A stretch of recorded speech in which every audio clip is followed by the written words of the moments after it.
Electrolyte के हवाले से बात करेंगे हम। What are electrolytes? Electrolytes are दो substances which dissolve in water to pass the electric current or heat, जिसमें बेसिकली ये करंट को पास थ्रू करते हैं। तो नॉर्मली अगर हम डिफाइन करने इससे इलेक्ट्रोलाइट को, these are the chemicals that conduct electricity when dissolve in water.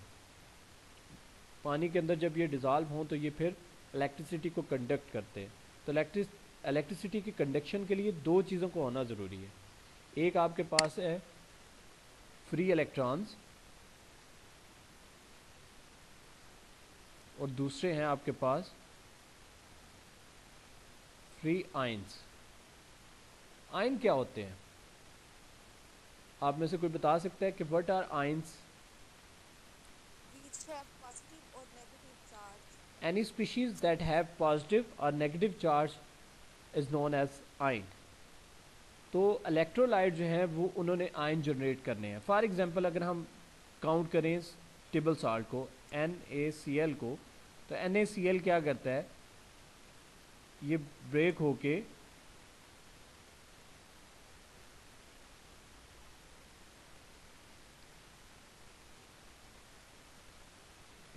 हमें क्या देगा, Na पॉजिटिव देगा और और इसके साथ Cl नेगेटिव देगा। तो ये आपके पास दो स्पीशीज जनरेट करेंगे। तो ये इसको हम इलेक्ट्रोलाइट कह सकते हैं कि ये वाटर के अंदर डिजॉल्व हुआ, Na पॉजिटिव दिया, Cl नेगेटिव दिया, और एज अ रिजल्ट अब इलेक्ट्रिसिटी को कंडक्ट कर सकता है क्योंकि इसमें फ्री आयंस मौजूद हैं। तो ये यहाँ तक तो ये बात होगी। अब हमारा टॉपिक चूँकि आयन से रिलेटेड ऐसा इस तरह तो नहीं है, हमने तो इलेक्ट्रोलाइट की बात करनी थी। तो अगर हम आगे मूव करें तो हम ये पढ़ सकते हैं कि they regulate nerve and muscle functions, कि अब इलेक्ट्रोलाइट के यूजेस जो है, ये हमारा असल में टॉपिक था कि नर्व और मसल फंक्शन परफॉर्म करते हैं, हाइड्रेट द बॉडी, पानी मुहैया करते हैं बॉडी को, बैलेंस ब्लड एसिडिटी, खून के अंदर जो एसिडिक नेचर है उसको मेंटेन करते हैं, एंड प्रेशर, मतलब ब्लड प्रेशर भी मेंटेन करते हैं और ब्लड एसिडिटी को भी मेंशन करते हैं। What is acidity? एसिडिटी क्या होता है?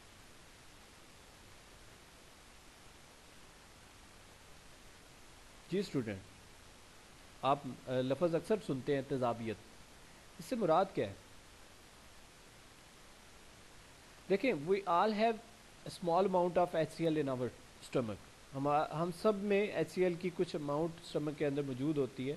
व्हेन वी ईट फूड, तो उसके बाद स्टमक जो है वो HCl रिलीज़ करता है, जिससे वो फूड को डाइजेस्ट किया जाता है।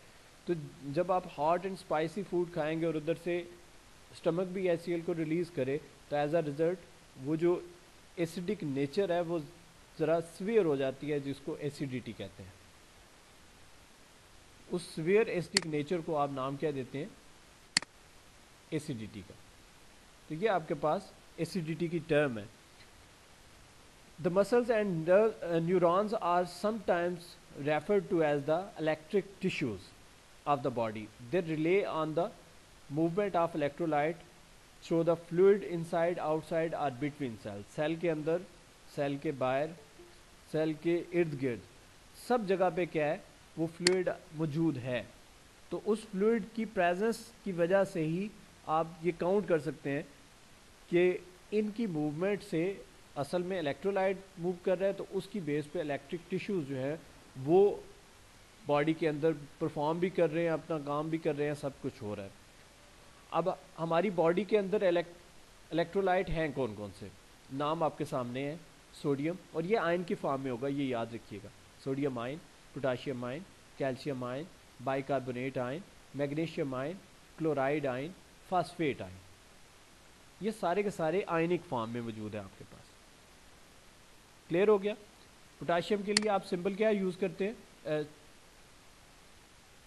सोडियम के लिए, सोडियम के लिए आप यूज़ करते हैं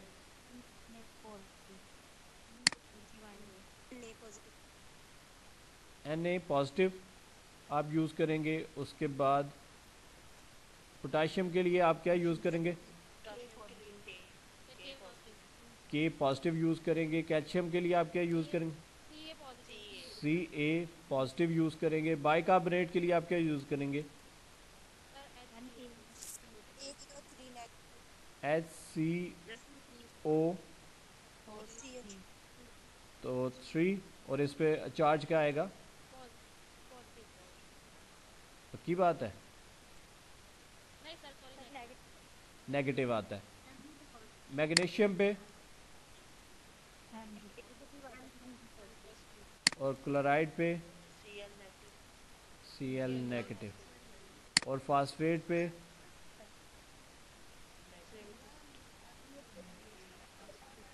फास्फेट की अब वो फॉर्म आपको देखनी पड़ेगी कि फास्फेट की कौन सी फॉर्म है, ठीक है, एसिडिक फॉर्म में या बेसिक फॉर्म में, लेकिन फास्फेट के लिए पी यूज़ करते हैं।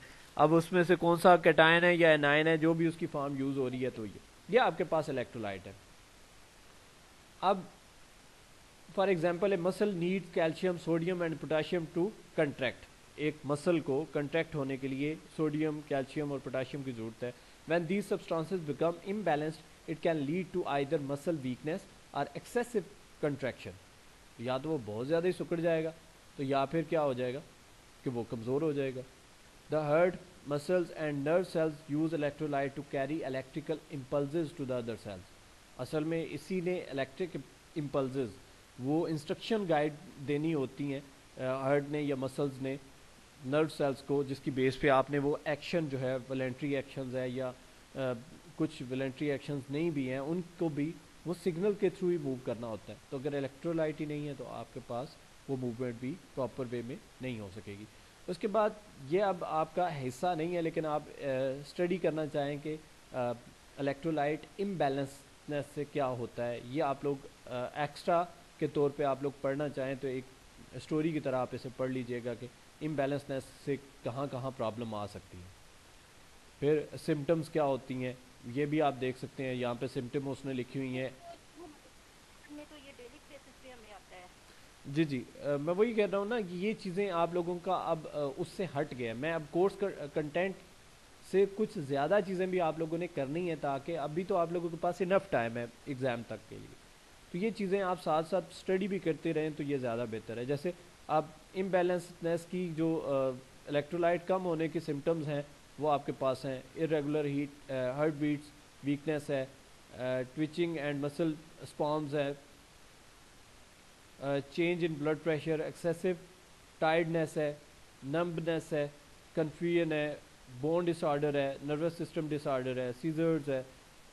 तो ये आप लोगों के पास एग्जांपल्स हैं जिसकी बेस पे आप कह सकते हैं। फिर साइन भी हैं, सिम्टम्स भी हैं, कैल्शियम की वजह से कौन कौन सी, ये सारे के सारे आप लोगों के हैं।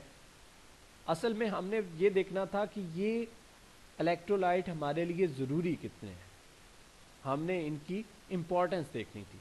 तो इम्पोर्टेंस को हमने डिस्कस कर लिया कि ये जो है हमारे पास इतने इम्पोर्टेंट हैं। अब उनके आगे के वो उसकी वजह से हम क्या क्या कर सकते हैं, तो ये आपके पास है। इतना कुछ कर लीजिएगा। तो ये इस टॉपिक में कोई इशू है तो आप लोग पूछ सकते हैं। ये अब भाई सारा हम नहीं रीड करना, आप हम एक्सप्लेन कुछ नहीं करेंगे। देखें स्टूडेंट, मैंने ये कहा कि ये एक्स्ट्रा है, ये आपके सिलेबस का हिस्सा नहीं है, लेकिन इंफॉर्मेशन के लिए चूँकि आप नर्सेज हैं और आप काम भी कर रहे हैं, ये आपके लिए जो ज़रूरी है वो मैं आपको पढ़ा रहा हूँ। ये नहीं हो सकता कि जो ज़रूरी है कि वो मैंने पढ़ाया ना हो। अब ये आप लोगों के लिए जो सोर्सेज हैं ये ज़्यादा आप लोगों के लिए ज़रूरी है, क्योंकि आप ये गाइड भी कर सकते हैं। ये इलेक्ट्रोलाइट किस किस चीज़ में प्रेजेंट है। जैसे आप देखें पिकल्स के अंदर आपके पास सोडियम जो है वो पिकल्स के अंदर है, नॉर्मल टोमेटो जूस है, सॉस है, इनके अंदर मौजूद है। क्लोराइड की अगर बात करें वो भी टोमेटो जूस में है, सॉस में है, ये आप कर सकते हैं। ऑलिव्स के अंदर भी है। पोटाशियम की बात करें वो पोटैटोज़ के अंदर है, योगर्ट के अंदर है, बनाना के अंदर है। मैग्नीशियम की बात करें तो वो भी आपके पास पम्पकिन सीड्स में है। कैल्शियम की बात करें योगर्ट में है, मिल्क में है। तो ये चीज़ें आप लोगों के मीन्स के ये आप लोगों के इल्म में होना ज़रूरी है कि इन चीज़ों से आपको ये चीज़ें मिलती हैं। अब ये रिकमेंडेड इनटेक्स है कि आपको कितनी चीज़ें ये लेनी चाहिए। जैसे सोडियम के बारे में है कि ये कम अज़ कम आपको मिलीग्राम में ये लेना चाहिए 1500 तक। उसके बाद आगे वो एज भी लिखी हुई है, कितने साल तक के लोगों के लिए वो कितनी कितनी अमाउंट जो है वो लेना ज़रूरी है। कुछ चीज़ें आपको ज़रूर जो बड़े हो जाएंगे आप एज के साथ साथ, तो कुछ लेने की ज़रूरत नहीं है कि वो ख़ुद ही बॉडी उनको किसी हद तक सिंथेसाइज भी करती है, या आप लोग वो डाइट के अंदर मौजूद होती हैं, आपको वो ज़्यादा नहीं लेनी पड़ती। तो ये मैं दोबारा से आपको रिपीट कर रहा हूँ कि जो आपका मेन था वो ये था कि एडवांटेजेस ऑफ इलेक्ट्रोलाइट। इलेक्ट्रोलाइट के एडवांटेजेस क्या हैं वो सबसे पहले स्टार्ट में हमने पढ़ लिया कि यहाँ यहाँ इसका यूज़ होता है और इससे हम ये करते हैं।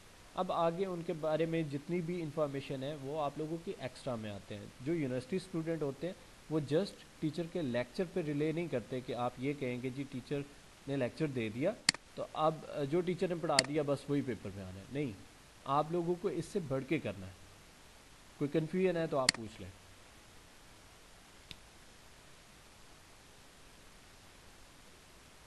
जी स्टूडेंट्स, किसी किस्म की इलेक्ट्रोलाइट में किसी किस्म की कन्फ्यूजन है तो आप पूछ लें। और दूसरा ये जो कोर्स मींस के जो नोट्स या कंटेंट्स मैं आप लोगों को प्रोवाइड करूंगा, इससे मुराद हरगिज़ ये नहीं है कि आप मुझसे इसके बाद पूछ ही नहीं सकते, आप जितनी बार मर्जी पूछें। और फिर मेरी तरफ से तो कोई इशू नहीं है, बाकी सबको आवाज़ आ रही है? जी सर आ रही है। जी सर आ रही है। जी सर आ रही है। जी तो आप लोगों को जहाँ भी इशू हो मैं अवेलेबल हूँ, और मैं आप लोगों के लिए आपकी जितनी भी क्वेरीज होंगी मैं उनको आंसर करने के लिए मौजूद हूँ। हमारी कोर्स आउटलाइंस का नेक्स्ट जो है पॉइंट वो हमारे पास है केमिकल बॉन्ड। ये केमिकल बॉन्ड होता क्या? इसमें कुछ स्टूडेंट कह रहे हैं कि ज्वाइन नहीं हो रही, ये कौन है स्टूडेंट? फरी उस्मान। तो सर अब आवाज़ जी जी आवाज़ नहीं आ रही क्या? अब आइए सर। जी जी स्टूडेंट्स जी सर अब आ रही है। जी जी स्टूडेंट्स, मेरी साइड पे कभी भी इशू नहीं होगा क्योंकि मैं अपने मोबाइल के 4G से आप लोगों के साथ कोऑर्डिनेट कर रहा होता हूँ, कभी भी वाईफाई वगैरह से मैं नहीं क्लास ले रहा होता। तो आई डोंट थिंक सो कि मेरी तरफ से कोई इशू आएगा। फिर भी अगर कोई इशू आए भी तो आप लोगों के पास ये रिकॉर्डिंग मौजूद होगी, आप लोग इसे दोबारा से भी देख सकते हैं उस पॉइंट से जहाँ से आपको आवाज़ की इंटरप्शन हुई है, तो आप उसको भी चेक कर लिया करें। नेक्स्ट हम टॉपिक की तरफ बढ़ते हैं, वो है केमिकल बॉन्ड। तो आप में से कौन जानता है कि केमिकल बॉन्ड क्या होता है?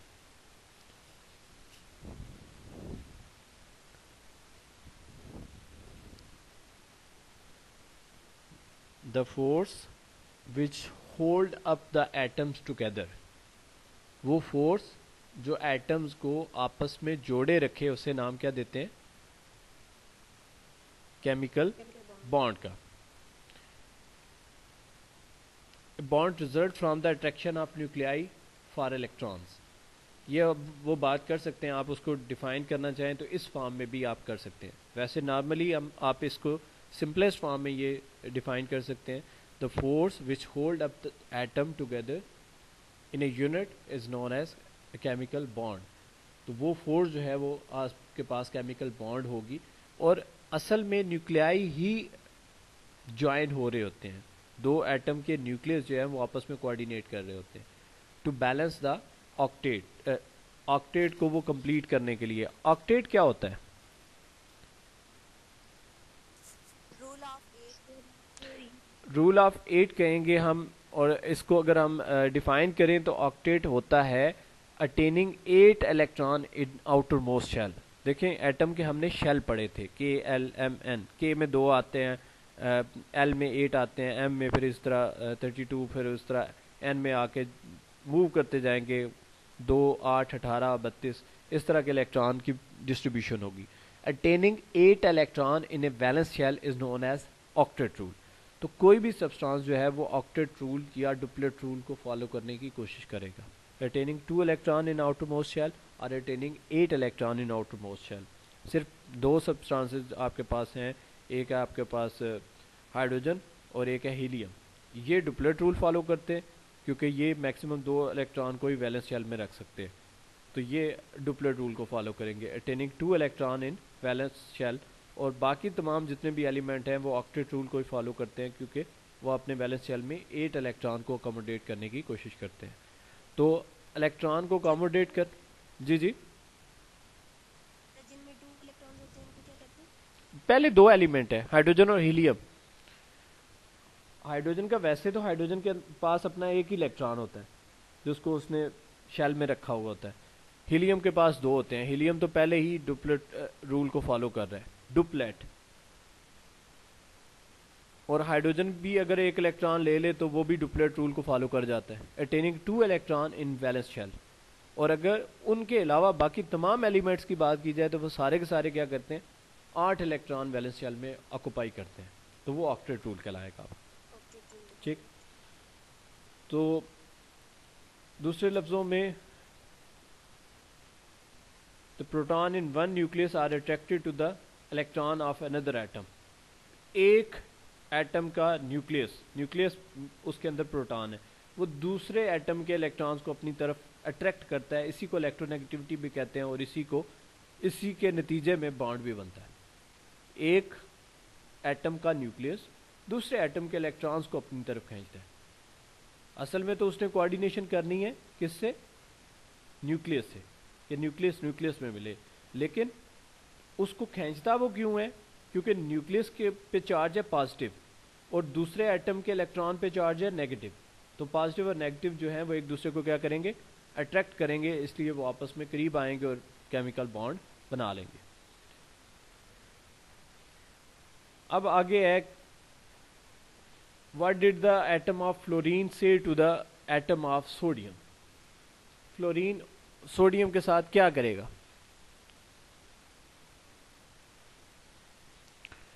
देखें, फ्लोरीन सोडियम फ्लोराइड बनेगा, सोडियम फ्लोराइड बनेगा। जी, सोडियम के पास है इलेक्ट्रॉन 11, ठीक हो गया। 11 में एक सोडियम के पास एक्स्ट्रा है क्योंकि पहले शेल में आगे 2 इलेक्ट्रॉन और उससे नेक्स्ट शेल में कितने आगे, 8। अब अगर अपना वो 11th जो तीसरे शेल में एक इलेक्ट्रॉन ऑक्यूपाई होता है, तो अगर तो वो अपना एक इलेक्ट्रॉन दे दे तो फ्लोरीन के पास है 9 इलेक्ट्रॉन, तो फ्लोरीन अपना एक इलेक्ट्रॉन ले ले तो उसके भी ऑक्टेट में 8 हो जाते हैं, वो भी ऑक्टेट रूल को फॉलो कर लेगा। तो सोडियम अपना इलेक्ट्रॉन फ्लोरीन को दे देता है और वो आपस में, सोडियम पे फिर चार्ज फिर क्या आ जाता है, पॉजिटिव, क्योंकि उसने अपना इलेक्ट्रॉन दिया, और फ्लोरीन पे चार्ज क्या आ जाता है, नेगेटिव, क्योंकि उसने इलेक्ट्रॉन ले लिया। तो एज अ रिजल्ट पॉजिटिव और नेगेटिव आपस में केमिकल बॉन्ड बना लेते हैं, क्योंकि opposite forces of attraction present between these molecule, उन मॉलिक्यूल्स के दरमियान अपोजिट फोर्सेस ऑफ अट्रैक्शन जो है वो परसिस्ट कर जाती हैं, तो उसकी बेस पे आप उन्हें कहते हैं कि ये केमिकल बॉन्ड जो है वो बन गया है। क्लियर? जी सर। बॉन्डिंग की 2 मेजर टाइप्स है। First one is ionic bond and the second one is covalent bond.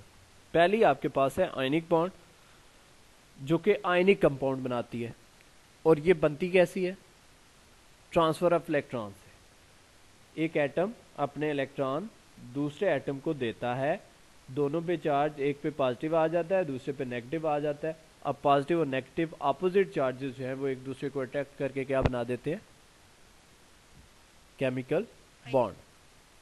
ये आयनिक बॉन्ड बना देते हैं, जिसे ओवरऑल केमिकल बॉन्ड कहते हैं, और उसमें वो आयनिक फॉर्म होगा।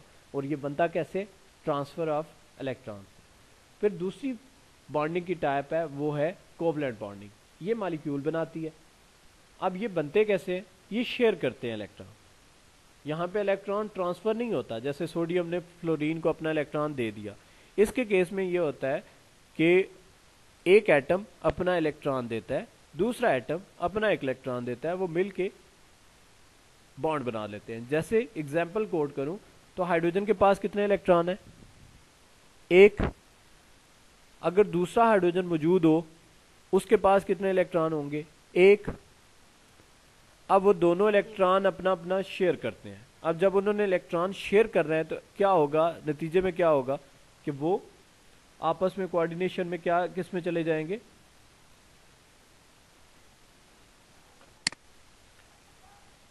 देखें जी, मैं एग्जांपल के लिए आपके पास मेरे पास आज पेन तो नहीं है जिससे मैं स्क्रीन के ऊपर लिख सकूं, लेकिन मैं अपने हाथ से ही इसे ड्रॉ करने की कोशिश करता हूं। ये आपके पास है अगर हाइड्रोजन, इसके पास यहाँ पे एक इलेक्ट्रॉन मौजूद है।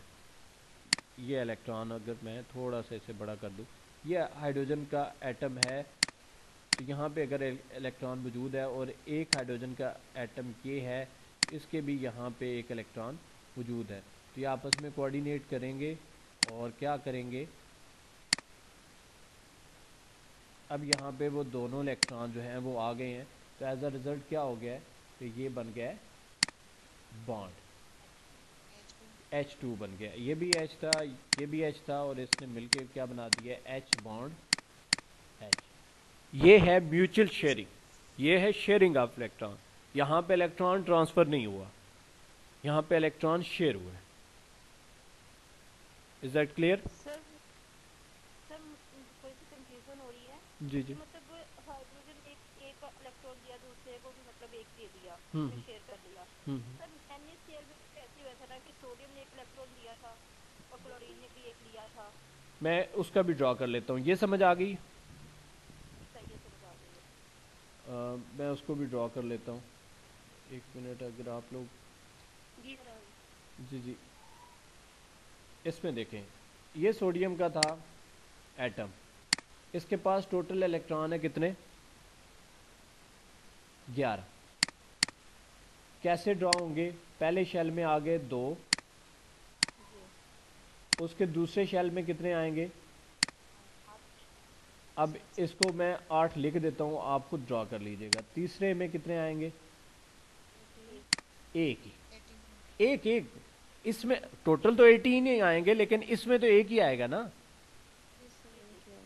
अब सोडियम ने अपना इलेक्ट्रॉन क्या करना है, सोडियम ने अपना एक इलेक्ट्रॉन दे देना है, तो फिर सोडियम क्या बच जाएगा, ये निकल जाएगा इस पे, ये हो जाएगा ना, ये हो जाएगा, 10 रह जाएंगे। तो 10 के लिए उस पे चार्ज फिर क्या आ जाएगा, पॉजिटिव। ठीक है, अब अगर बात करें इसी के साथ फ्लोरीन की, फ्लोरीन का एटॉमिक नंबर है 9, उसके पास पहले से कंडीशन ये है कि पहले में 2 और फिर बाद वाले में 7। अगर 7 है ना, टोटल 9 है ना, 2 के पहले शेल में और 7 दूसरे में। अब उसने एक इलेक्ट्रॉन सोडियम वाला लिया, तो अब उसकी क्या कंडीशन हो जाएगी, 8, और इस पे चार्ज क्या आ जाएगा, नेगेटिव, क्योंकि इसने इलेक्ट्रॉन लिया है। अब ये जो opposite forces of attraction develop होंगी पॉजिटिव और नेगेटिव के दरमियान, इसको कहते हैं आयनिक बॉन्ड। अब ये पॉजिटिव Na पॉजिटिव और F नेगेटिव, फ्लोरीन की बात हो रही है, ये आपस में मिलके क्या बना देंगे, NaF। ठीक हो गया, ये बॉन्ड बनेगा, इसको कहते हैं आयनिक बॉन्ड। और दूसरी बॉन्डिंग की टाइप जो मैंने आपको बताई है वो कौन सी है, कोवलेंट बॉन्ड। दोनों समझ आ गई? जी जैसे कि अगर कोई आइटम मतलब आयन देता है वो पॉजिटिव होगा और जो लेता है वो नेगेटिव चार्ज होगा। देखें, कोई भी एटम जब इलेक्ट्रॉन देगा तो वो कैटाइन बनाएगा, उस पर पॉजिटिव चार्ज है, मीन कैटाइन। अगर कोई एटम इलेक्ट्रॉन लेता है तो उस पर नेगेटिव चार्ज आएगा और उसे एनाइन कहते हैं। 2 टर्म्स है। जी जी। सर ये आप बता रहे हैं कि जैसे क्लोरीन में जो है वो 9 इलेक्ट्रॉन्स हैं, तो पहले शेल में 2 हैं और दूसरे शेल में जो है वो 8 हैं। ये हमें कैसे इसकी डिवीजन का पता चले? ये भी नहीं आती आपको? सर ये 9 इलेक्ट्रॉन की डिवीजन जो है ना हम टोटल देख के करेंगे। जरूरी नहीं कि अगर पहले में 2 हैं, दूसरे में 8 हैं और तीसरे में 18 हैं तो हमने इस तरह से करनी है, वो हमने एटम देख के करनी है इसके लिए। सर ऐसे ही है ना? जी जी, ऐसे ही है। इसके लिए बेसिकली ठीक है, कौन सी सेल में देखें जी, मैं अभी बता देता हूँ। नहीं नहीं नहीं, डायग्राम में सिर्फ आपको समझाने के लिए बता रहा हूँ। वैसे मैं ऑरली बोलूँगा तो आप लोगों को क्या समझ आएगा, इसलिए मैं ड्रॉ करने की कोशिश कर रहा हूँ कि मैं उसे ड्रॉ करूँ। आपकी डायग्राम तो हिस्सा नहीं है। तो काइंडली एक चीज़ मैंने आपको पहले भी कहा, अगर आपकी क्लास 10-15 मिनट हो गए हैं तो फिर आप क्लास छोड़ दिया करें, फिर आप ऑनलाइन लेक्चर ही ले लिया करें। आप बीच में आएंगी तो सब पूरी क्लास की आप उसको काट देंगी। अब सारी अटेंशन आप लोगों की बैक साइड पे मैं मूव करता हूँ जी, देखूँ कौन क्लास में आया और किसको अलाउ करूँ। एक हम जिस ऐप के थ्रू चल रहे हैं, जो कुछ टाइम आते हैं आप उनको अलाउ ही ना किया करें, नेक्स्ट टाइम वो फ्री टाइम पे आएंगे। अब देखें जी, जो डिस्ट्रीब्यूशन की बात हो रही है तो शेल की सिचुएशन देख लें कि LMN ये शेल है। इस K में 2 आ सकते हैं, L में 8 आ सकते हैं, M में 18 आ सकते हैं और N में 32 आ सकते हैं। ये ध्यान में रख लीजिए बस, अगर कोई कन्फ्यूजन है तो बता दें। अब जितने इलेक्ट्रॉन किसी का एटॉमिक नंबर है उस एटॉमिक नंबर को इस तरह से डिस्ट्रीब्यूट कर देना है। जी सर ठीक है। ठीक है, तो ये आपके पास है। हम वापस चलते हैं अपने पॉइंट की तरफ जहाँ पे हम थे। हम पहुँचे हैं जी सर ठीक है। आयनिक बॉन्डिंग और कोवलेंट बॉन्डिंग की तरफ। आगे मूव करते हैं।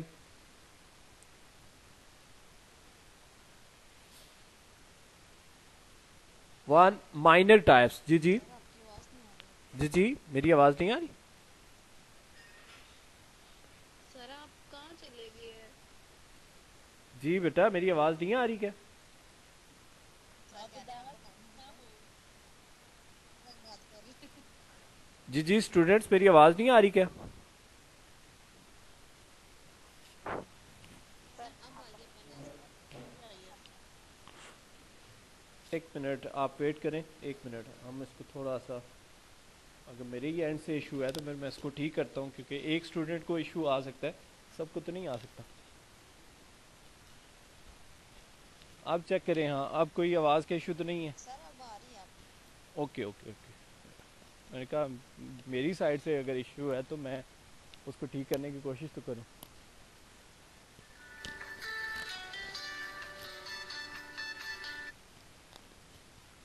नहीं सर अब सही आ रही। सर फिर से नहीं आ रही। जी जी स्टूडेंट, आ रही है, टेंशन ना लें।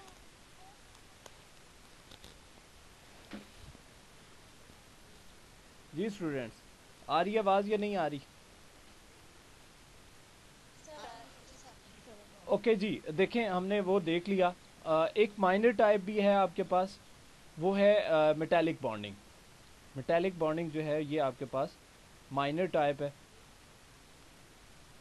ये मेटल्स के अंदर होते हैं फ्री इलेक्ट्रॉन्स। देखिए मेटल इलेक्ट्रिसिटी की अच्छी कंडक्टर क्यों होती हैं?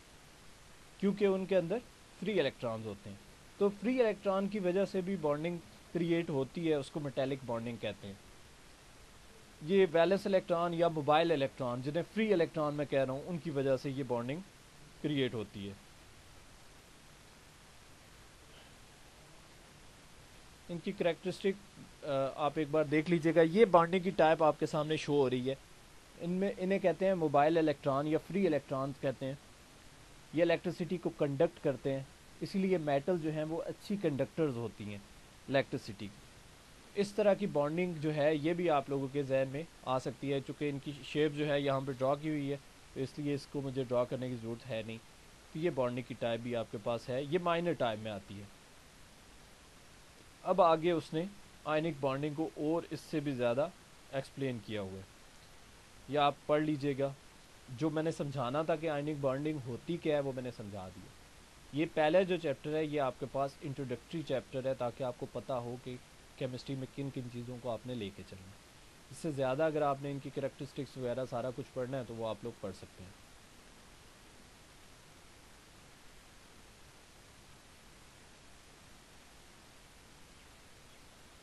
अब देखें उसने आगे एक्सप्लेन भी किया हुआ है कि आयनिक में जो कैटायन होगा वो हमेशा क्या होगा, मेटल्स का होगा, और जो एनायन होगा वो हमेशा किस में होगा, नॉन मेटल्स में से होगा। ठीक है, जैसे आप देखें सोडियम और फ्लोराइड, सोडियम मेटल थी वो कैटायन था, और जो फ्लोराइड था वो आपके पास नॉन मेटल था, वो एनायन था। अब वो इलेक्ट्रॉन लॉस कर रहा है, वो इलेक्ट्रॉन गेन कर रहा है, इसलिए उस पर चार्ज नेगेटिव आ रहा है।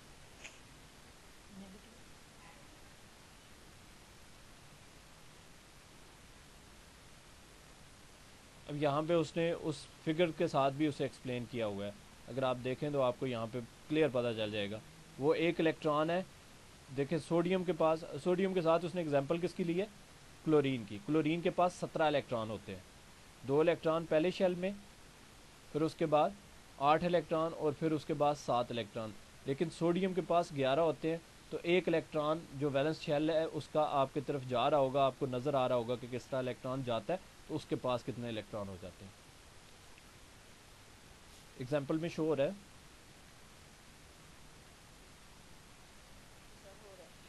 तो ये इस तरह से सोडियम क्लोराइड के साथ भी हो सकता है, क्योंकि क्लोरीन अब उसके पास 17 इलेक्ट्रॉन होंगे, उसे भी एक इलेक्ट्रॉन चाहिए अपना ऑक्टेट कंप्लीट करने के लिए। प्रॉपर्टीज़ है आयनिक कंपाउंड की, सॉलिड्स होते हैं, हाई मेल्टिंग पॉइंट होता है, इलेक्ट्रिसिटी के सॉलिड फॉर्म में इलेक्ट्रिसिटी के अच्छे कंडक्टर नहीं होते, लेकिन जब ये वाटर में डिज़ोल्व हो जाए तो फिर इलेक्ट्रोलाइट बन जाते हैं, फिर तो इलेक्ट्रिसिटी कंडक्ट कर सकते हैं। लिक्विड फेज़ में अच्छे कंडक्टर होते हैं, क्योंकि अब सोडियम क्लोराइड की बात कर लें तो सोडियम क्लोराइड सॉलिड फॉर्म में नमक के अंदर से बिजली तो नहीं गुजर सकती, लेकिन अगर उसी नमक को पानी के अंदर डिज़ोल्व कर लें तो बिजली बहुत अच्छे से गुजर जाएगी। कोवलेंट बॉन्डिंग जो है ये इलेक्ट्रॉन की शेयरिंग से आता है, ये हमेशा नॉन मेटल्स के अंदर होगा कोवलेंट बॉन्ड जो भी बनेगा। और इलेक्ट्रोनेगेटिविटी डिफरेंस भी यहाँ पे मेंशन किया हुआ है कि कितना है, लेस दैन 2.0 होना चाहिए। पॉली एटॉमिक आयंस भी बनते हैं। प्रॉपर्टीज़ की बात की जाए तो कोवलेंट बॉन्ड के मेल्टिंग पॉइंट, बॉइलिंग पॉइंट जो है वो लो होते हैं, सॉफ्ट सॉलिड होते हैं, आयनिक सॉलिड की तरह नहीं होते। जी जी, इलेक्ट्रोनेगेटिविटी ये जो आपने पीछे वाली स्लाइड पे था सर, वो क्या था? इलेक्ट्रोनेगेटिविटी असल में टर्म होती है ability an atom to attract shared pair of electron toward itself. किसी भी एटम की ऐसी एबिलिटी जिससे वो शेयर किए हुए इलेक्ट्रॉन को अपनी तरफ खींच सके। तो अमूमी तौर पे जो कोवलेंट सब्सटेंसेस हैं इनकी इलेक्ट्रोनेगेटिविटी कम होती है, क्योंकि जो आयनिक सब्सटेंस है उनकी इलेक्ट्रोनेगेटिविटी ज़्यादा होती है। जैसे आप ऑक्सीजन को काउंट कर लें, जैसे आप हेलोजन्स को काउंट कर लें, तो उनकी एबिलिटी ये होती है कि उनको एक इलेक्ट्रॉन चाहिए होता है, तो वो इलेक्ट्रॉन को पुल करते हैं, अपनी तरफ खींचते हैं, वो इलेक्ट्रोनेगेटिविटी है। जी सर। ठीक है,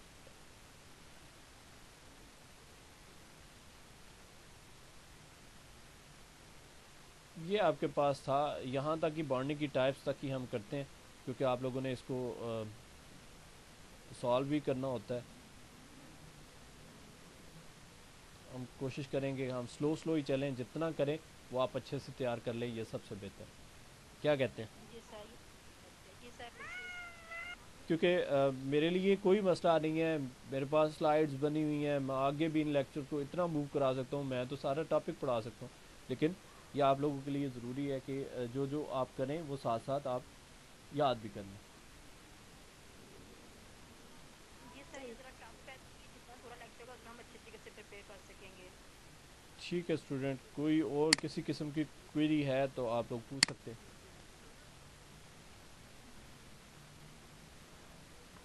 सर मैंने आपसे पहले भी कहा था कि मिक्सचर्स और ये कंपाउंड्स की आपने बताई थी एग्जांपल, सर प्लीज उनको एक दफ़ा सॉल्व कर लें ताकि सबकी क्लियर हो जाए। देखें वो आपके लिए सिर्फ एक हिंट्स थे जिसकी बेस पे आप कर सकते हैं। नट्स बोल्ट्स की उसकी एग्जांपल कभी पेपर में तो नहीं आएंगी, तो इसलिए आप उसकी टेंशन ना लें, वो तो सिर्फ एक एग्जांपल इससे थी ना। आगे भी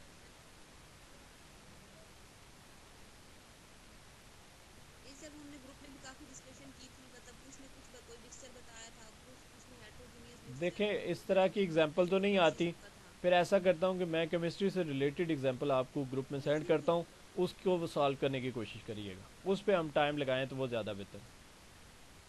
सर जो एग्जाम्पल है वो वाली एग्जाम्पल सेंड कर दें ताकि हम उसको सॉल्व करें। हाँ, वो मैं आप लोगों के साथ शेयर करता हूँ ग्रुप में 1-2 दिन में, तो वो उसको सॉल्व करें, उस पर टाइम लगाएं तो फिर ज़्यादा बेहतर है। जी sir, okay sir. Thank you sir. Okay student, अपना ख्याल सर प्लीज़ रखिएगा। इसकी स्लाइड सेंड कर जी दीजिएगा। जी, मैं स्लाइड भी सेंड कर देता हूँ, और ये वीडियो भी आप लोगों को शाम तक मिल जाएगी, रात तक।